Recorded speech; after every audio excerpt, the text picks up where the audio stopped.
ஸ்ரீசக்கர ராஜராஜேஸ்வரி பீடத்தினுடைய அதிபர் சுவாமிஜி ராமானந்த சரஸ்வதி மகாராஜ் அவருடைய குரு பீடம் இது. நம்முடைய புதுக்கோட்டை பாகவதருடைய பாரம்பரியத்திலே அவர்கள்லாம் வந்தவர்கள். பெரிய சங்கீத வித்வான் சுவாமிஜி. இன்றைக்கு பக்கத்தில் இருக்கிறவர் நம்முடைய கடலூர் கோபி பாகவதர் அவர்கள். அவர் இந்தியா முழுக்க நாம சங்கீத நிகழ்வு மிகப்பெரிய அளவிலே ஒவ்வொரு வருடமும் நடத்தி கொண்டு 22 ஆண்டுகளாக நடத்தி கொண்டிருக்கிறார்கள். மதுரையில் வருகிற மே 28 1ஆம் தேதி வரைக்கும் ஒரு பெரிய அளவிலான பாகவத மேளாவையும் நம்முடைய மதுரையில் பண்டரிபுரம் என்று அந்த பண்டரிபுரத்தில் சுவாமிஜி இருப்பது போல ஒரு தோற்றத்தை ஏற்படுத்தி டிவிஎஸ் சுந்தரம் ஹாலிலே இந்த நிகழ்வு ஏற்பாடு செய்யப்பட்டு இருக்கிறது. உங்கள் அனைவரையும் நம்முடைய இந்த பகவத் நாம பிரச்சார மண்டலி சார்பில் வரவேற்பதிலே மகிழ்ச்சி அடைகிறோம். நம்முடைய கோபி பாகவதர் அண்ணா அவர்கள் ஒரு நிமிடங்கள், அதற்கு பிறகு சுவாமிஜி இந்த நிகழ்வு பற்றி தெரிவிக்க இருக்கிறார்கள். ராம் ராம். எல்லாருக்குமே 2 பசி உண்டு. வயிற்று பசி, ஆத்ம பசின்னு 2 பசி உண்டு. வயிற்று பசி அட்சய பாத்திரம் போக்கிடும், இல்லை அன்னதானங்கள் மூலமாக போக்கிடும். ஆத்ம பசியை போக்குறதுக்கு தான் இந்த மாதிரி உற்சவங்கள். இந்தியாவில் பல க்ஷேத்திரங்கள் இருக்குது, பல நதி தீரங்கள் இருக்குது. அதெல்லாம் எல்லாராலையும் பார்க்க முடியல சாதாரண இடங்களால். அவங்கள அழிச்சுன்னு போய் வருஷத்துக்கு ஒரு இடத்துல புண்ணிய க்ஷேத்திரத்தில் நதியில் 4 நாள் தங்க வச்சு நல்ல விஷயங்களை கேட்டு நதியில் ஸ்நானம் பாடி சுவாமி தரிசனம் பண்ண வைக்கலாம். அப்படி ஏழை ஜனங்கள் சாதாரண ஜனங்களுக்கோசம் இந்த உற்சவம் 72வது வருஷம். இதுவரைக்கும் அயோத்தியா, பூரி, மதுரா, ஒரு வருஷம் சவுத்து, ஒரு வருஷம் நார்த்து. அயோத்தியா, மதுரா, பத்ரிகாசிரமம், பூரி, குருவாயூர், ராமேஸ்வரம் எல்லா க்ஷேத்திரங்களும் பண்ணியாச்சு. இந்த போன வருஷம் சத்தாரா, அதுக்கு முதல் வருஷம் மார்த்தாண்டம் கன்னியாகுமரி. இந்த வருஷம் நம்ம மதுரை மீனாட்சி சன்னதியில் அந்த க்ஷேத்திரம். இப்போ கோலாகலமாக சண்டி ஹோமத்தோட ஒரு 200 பாகவதர்கள் பண்ணுற ஒரு 2000 பக்தர்கள் கலந்துப்பாங்க. மதுரையில் பண்டரிபுரம்னு பாண்டரங்கனை இங்கேயே தரிசனம் பண்ணுற பாக்கியம் கிடைக்கும். அப்புறம் 1008 சாலிகிராம பூஜை எல்லாமே நம்ம சுவாமிஜி தலைமையில் சுவாமிஜி ஆசீர்வாசம் இருக்கிறது. எல்லோரும் 5 நாளைக்கு ஜனங்க வரணும், இதை அனுபவிக்கணும். அவ்வளோதான். சில பேரும் அனுபவிக்க அன்னதானமும் 1 நாள் பூரா ஜனங்க வரணும்னு நீங்கள் எல்லோரும் சப்போர்ட் பண்ணாங்க கிடைக்கும். சுவாமிஜி அவர்கள் இந்த நிகழ்வு பற்றி சுவாமிஜி தான் அவருடைய தலைமையிலே தான் நடைபெற இருக்கிறது. ஒரு சில செய்திகள். நம்ம கடலூர் கோபி பாகவதர் சொன்ன மாதிரி இந்த பாகவத மேளா என்றால் சங்கமம். அவ்வளவு பாகவதர்களும் பகவன் நாமா செய்யக்கூடிய அவ்வளவு பேரையும் இந்த மேளாவுக்கு அழைத்து நாம சங்கீர்த்தன நிகழ்வானது, பக்தி சங்கீதமானது 5 நாட்களுக்கும் நடைபெற உள்ளது. விசேஷமாக நவச்சண்டி ஹோமம் லோகக்ஷேமத்துக்காக இந்த நிகழ்வு எல்லாமே உலகத்தில் அனைவரும் நன்றாக இருக்க வேண்டும் என்ற நோக்கத்தோடு இந்த பகவன் நாம மேளாவானது ஒவ்வொரு வருடமும் மிகச்சிறப்பாக அவர் சொன்னது போல காஷ்மீர் டு கன்னியாகுமரி வரைக்கும் ஒவ்வொரு க்ஷேத்திரத்திலையும் நடந்து கொண்டிருக்கின்றது.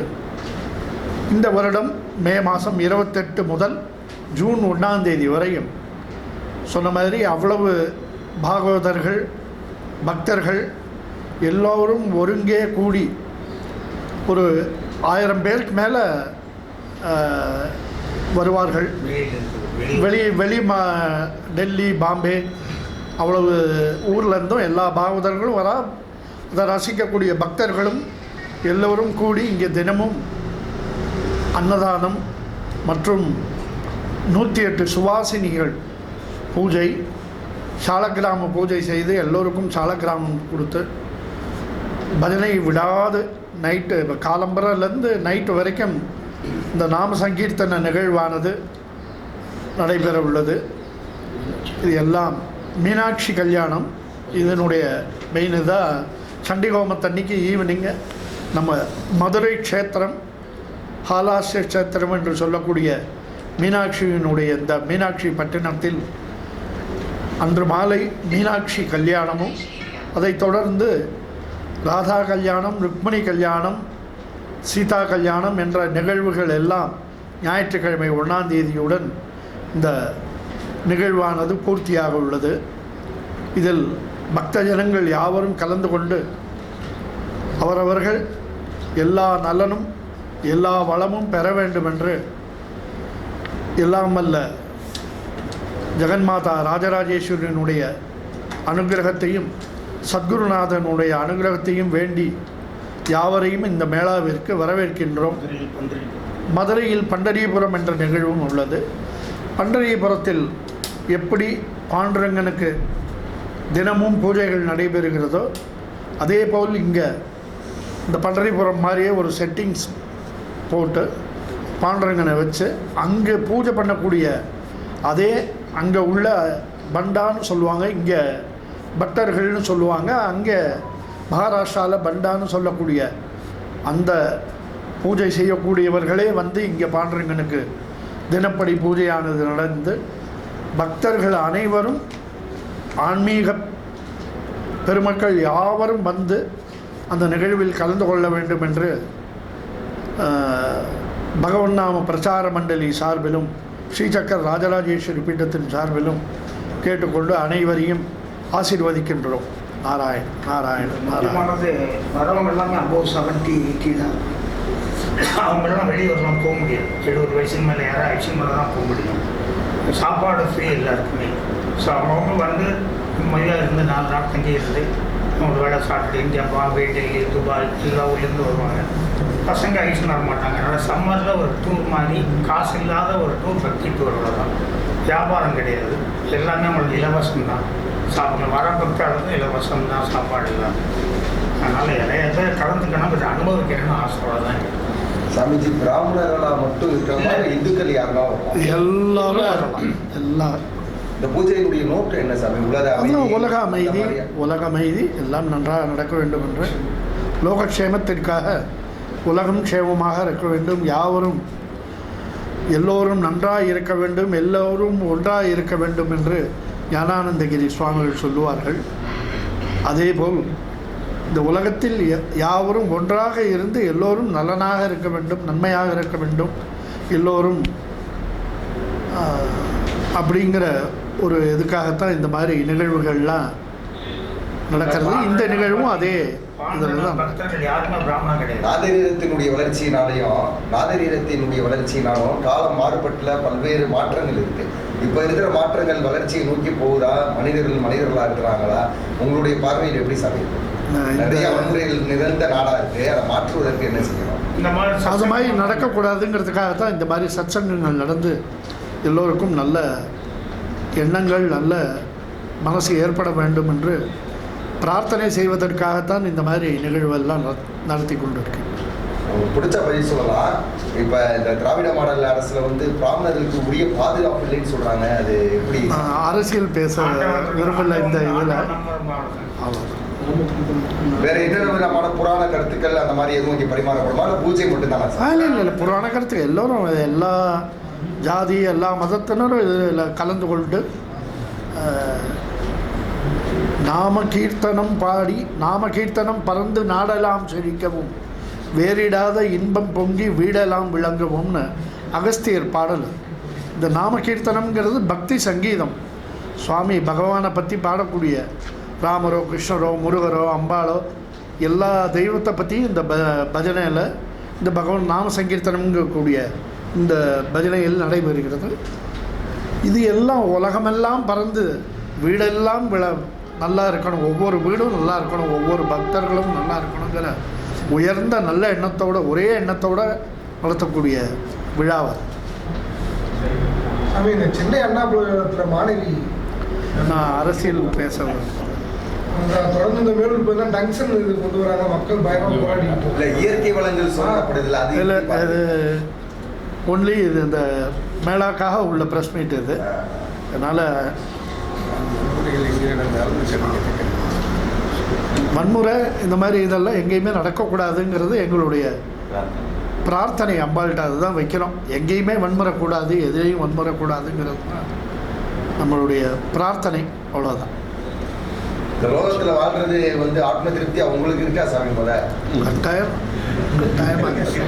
ஆத்ம திருப்தி இல்லைன்னா இருக்க முடியாது ஒரு மனுஷன். ஆனால் அந்த ஆத்ம திருப்திங்கிறது ஏதாவது ஒரு லெவலில் ஒரு மனுஷனுக்கு ஏற்படும். அந்த திருப்தி ஏற்படலைன்னா அவனுக்கு நிம்மதி இருக்காது. எதுலேயுமே ஆத்ம திருப்தி இருக்கிறதுனால தான் ஒவ்வொருத்தரும் வாழ்ந்துக்கிட்டு இருக்கோம் இந்த உலகத்துலேயே. அந்த ஆத்ம திருப்திங்கிறது ஏதாவது ஒரு ஸ்டேஜில் மனுஷனுக்கு ஏற்படும். இந்த திருப்தி இல்லைன்னா எப்படி இருக்க முடியும்? அதனால் நிறைவான வாழ்க்கை வாழ்வதற்கு என்ன செய்யணும் மனிதன்? நிறைவான வாழ்க்கை வாழணும்னா என்ன செய்யணும்? சுய ஒழுக்கம். என்ன சுய ஒழுக்கமாக இருந்தாலே நிறைவான வாழ்க்கை இருக்கிறத வச்சு சந்தோஷப்பட்டு இன்னைக்கு ஒரு அன்னதானம் போட்டார் சுவாமி. இங்கே நம்ம ஆசிரமத்து சார்பில் ஒவ்வொரு வியாழக்கிழமையும் 300 பக்தர்களுக்கு அன்னதானம் வழங்குகிறோம். ஜாதி மத வேறுபாடு கிடையாது, எல்லாருக்கும் செஞ்சுட்ருக்கோம். என்ன வந்து நாங்கள் வியாழக்கிழமை மட்டும்தான் சாப்பிட்றோம் சாமிஜின்னு சொல்லிச்சு. நான் பக்கத்தில் இருந்து அழுதேன். எங்கள் அப்பா அம்மா வயசானவங்க, எங்களுக்கு வேறு வழி கிடையாது. இந்த சாப்பாடை வச்சுருந்தா மத்தியானமும் ராத்திரியும் சாப்பிட்றோம். அது பொண்ணு ஆத்ம திருப்தி, அதான் அந்த பொண்ணுக்கு ஆத்ம திருப்தி. வேறு சாப்பாடு கிடையாது.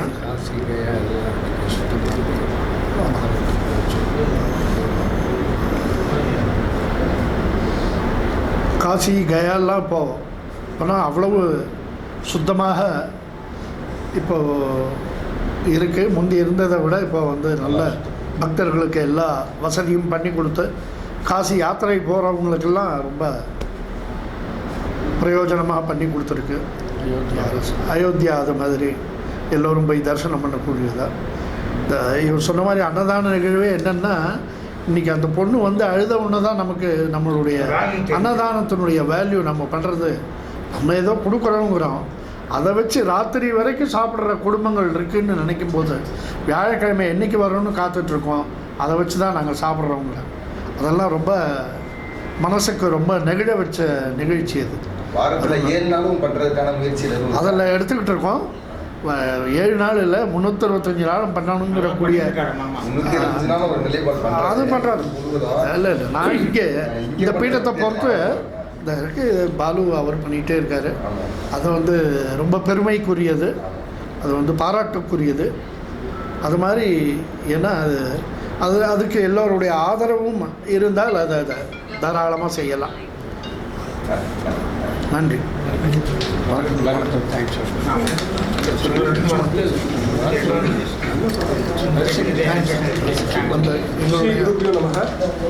பகவன் நாம பிரச்சார மண்டலி ஸ்ரீசக்கர ராஜராஜேஸ்வரி பீடம் இணைந்து நடத்த இருக்கும் இந்த மேளாவுக்காக ஆதரவு கொடுத்து இத்தனை அன்பர்கள் வந்து கவர் பண்ணியிருக்கீங்க. அது கடலூர் கோபி பாவதர் சார்பாக, பகவன் நாம பிரச்சார மண்டலி சார்பாக, ஸ்ரீசக்கர ராஜராஜேஸ்வரி பீடம் சார்பாக நன்றியும் நன்றி கடவுளுக்கு அவதானங்களையும் தெரிவித்துக் கொள்கிறேன். நன்றி.